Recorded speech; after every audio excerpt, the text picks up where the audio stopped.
I mean, in terms of HR evolution over the last few years, I don't think it's ever been faster. I think HR is keeping up with the business in the way that it's had to do by necessity.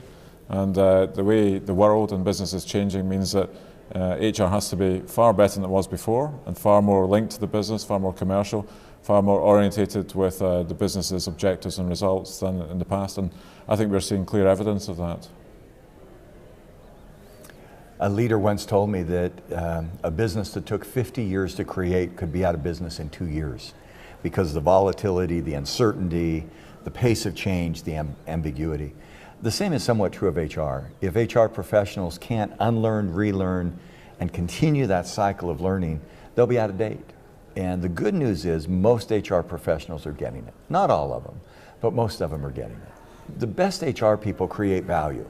And value is never defined by the person who does the work, but by the receiver. And so the best HR people are finding out who's going to give value and who are the value getters from the work that I do. Not just the employees or line managers, but also customers and investors. And when HR can connect that and create value, then they're going to be much more successful in the work that they do. And most HR people are headed that way.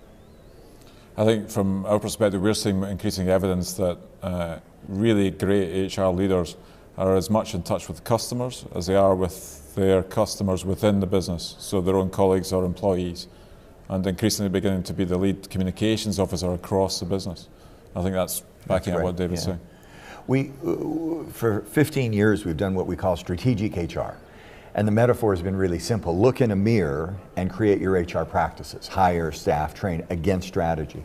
We now take that metaphor and say, think of that mirror as a window.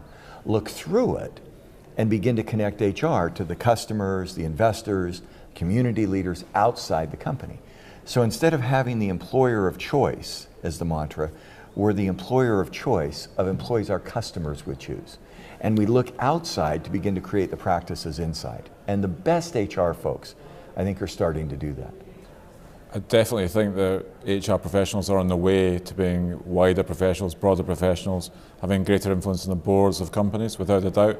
I think one of the key reasons for that is that companies in these very much more competitive times, whether it's company against company or country against country, they're all after the same thing, they're all after the same customers.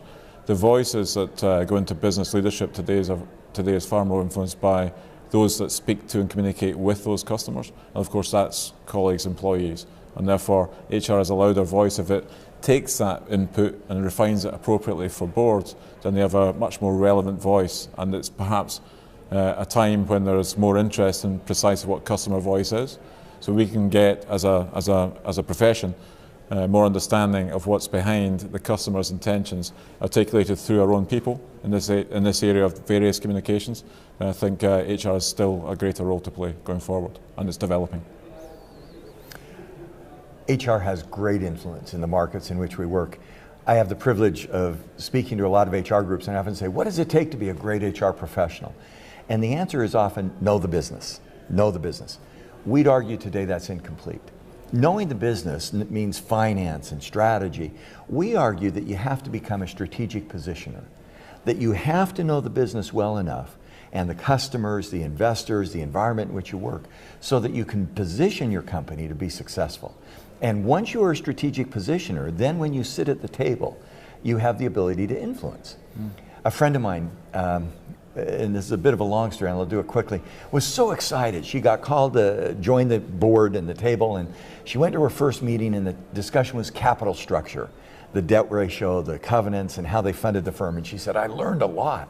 The second meeting was the global strategy. How do you do business in Indonesia, Vietnam, and some of the emerging markets? She said, I learned a lot. The third meeting was innovation, their new technologies, their new direction. I learned a lot.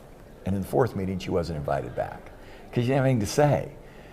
HR folks have to enter those meetings with a point of view so that they can position the company.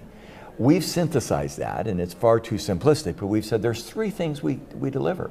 One is talent. What talent do we need when we go to Indonesia?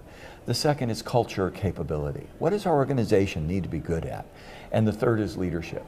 And when HR people position their company and then build talent, culture, and leadership to deliver their goals, they're probably going to have great influence.